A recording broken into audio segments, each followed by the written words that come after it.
U.S. is walking the same path to collapse that many of the fallen empires once strode through. And that's the damning assessment of Washington's current financial state of play by a prominent British scholar and economist. Any great power that spends more on debt service, interest payments on the national debt, than on defense will not stay great for very long. True of Habsburg Spain, true of Ancien Regime France, true of the Ottoman Empire, true of the British Empire. This law is about to be put to the test by the U.S. beginning this very year. The U.S. fiscal policy is on a completely unsustainable path.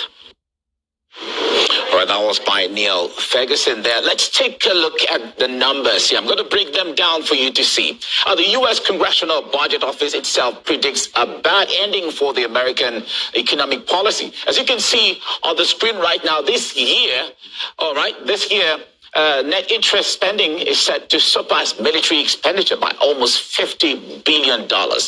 Long-term predictions are no more positive for Washington. By 2034, the figures right there, analysts forecast a 1.5% gap, which is itself $500 billion from the difference you can see right here. Now, that's not all. The International Monetary Fund has almost published dire economic predictions.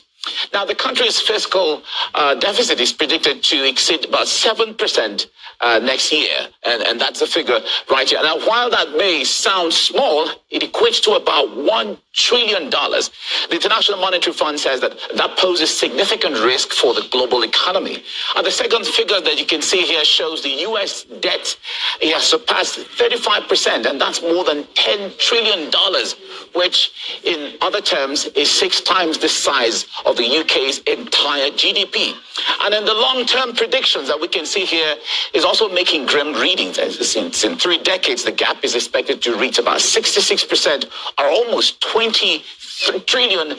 Now, geopolitical expert Eddie Smith believes that the so-called American empire is on a rapid decline.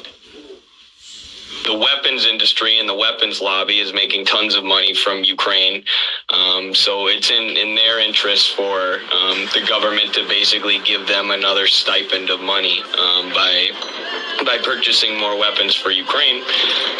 And it's in the interest of the neocons and the neoliberals in the U.S. State Department who have been behind this Ukraine policy from the beginning.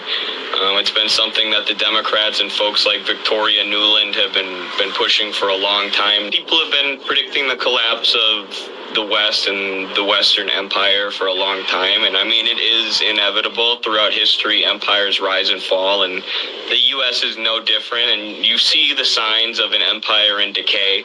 80% of our people living paycheck to paycheck while the entire country is drowning in debt. The richest people in society are the big banks and the multinational corporations that all of the working people owe their debt to. And the government doesn't seem interested in doing anything about it. They only seem interested in pumping more money into the military-industrial complex and more foreign wars.